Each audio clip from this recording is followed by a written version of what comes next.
I'm here inside Canobie Lake Park, my first ever visit here. There are lots of school groups. I have not mentioned that before because I didn't want to belabor the point. Everywhere I've gone, there are so many school groups. It's early to mid-August. I do know that a lot of schools go back early. In fact, back at home, I think we start back to school today. We didn't go to amusement parks. I wish we did. That would have been a lot of fun, but nah, we didn't do that growing up. We were in school. But for now, I want to go to Yankee Cannonball first because I know that can build a line. There was a long line of cars, like 3 stoplights back, waiting to get into the park. So what I did was, while waiting at a very long red light, I bought my ticket on my phone. I don't usually like to do that. I prefer just doing things in person, the old-fashioned way. But in a case like that, where I knew it was going to be a while before I got parked, I went ahead and just did it on the phone.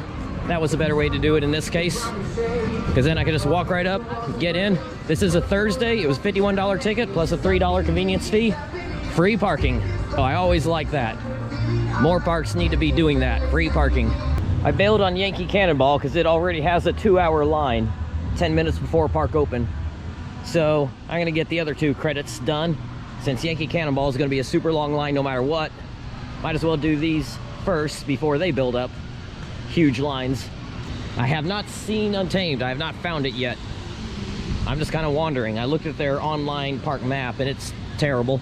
Those online park maps through their websites are always terrible at every park. You got to find in the paper maps, you got to find an image of that. Those are actually useful. Those online ones aren't. Let's Dragon Coaster. Kiddie credit complete. It is more of a junior coaster than a kiddie coaster. It pulled some good laterals too. I was sliding all the way across the seat. There's no seat dividers. And they have an old school rotor. How about that? I'm definitely riding this thing.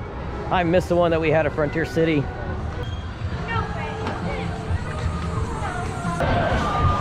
Yeah, that's gonna be a problem. One other note about the kiddie coaster, they have a very strict loading procedure, front to back. So if you want the back, you're gonna have to be the last one in. Not that there's really gonna be some dramatic difference in forces. Oh, there's Untamed, behind the drop tower. That's why I didn't see it. It's supposed to rain in the afternoon, so it doesn't really matter to me if I get a whole lot done here anyway. So this is a good park to do on a day like this where I may lose half the day.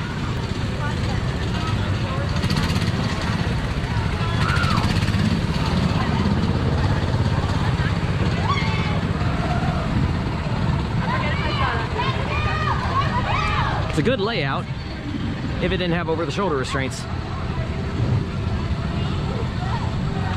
That was actually pretty good. I might ride it again. It did try to punch me in the face a couple times. I leaned my head forward and I was all right. Had some good forces.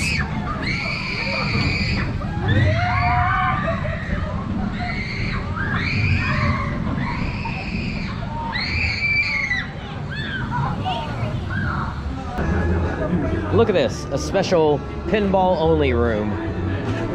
This park gets a 10 out of 10. Psychodrome, the indoor scrambler. This is a must ride if you come to Canobie Lake Park.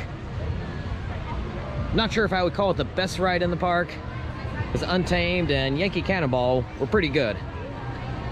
But this is so unique, an indoor scrambler. And yes, I did ride Yankee Cannonball. I waited a little over an hour and I got lucky. I was able to get the front row. I was the first one into the station for the next cycle, so I got the front row. It looks like you are allowed to choose whatever row you want as long as something's available. And it was pretty good. There was some decent floater airtime when you were rising up several of the hills. So I expected it to be a nothing ride, but it actually was pretty good. It's not a world-class wooden coaster, but it is smooth. It's got buzz bars. It's got some decent airtime, so got no complaints. It was pretty good. I would say it's kind of along the lines of Zingo, the defunct coaster from my home park of Bells. Maybe not quite that good, not quite as good as Swamp Fox, but kind of just behind those. And this is another unique thing, so got to do it.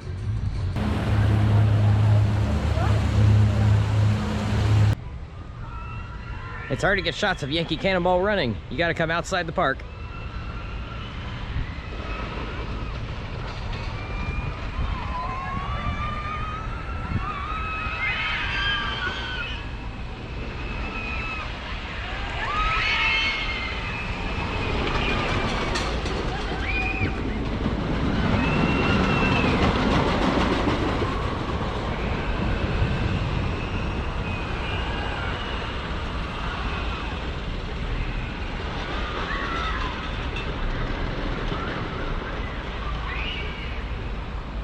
So I am leaving a bit early. The park is just too packed and storms are rolling in. Happy with what I got done. Got all the coaster credits, got the indoor scrambler, the boat ride, the rotor. That's good enough for me. Seems like a neat park. Of course, I wish they didn't get so insanely crowded, but that's just the way it is. Yeah, I can see the storms rolling in.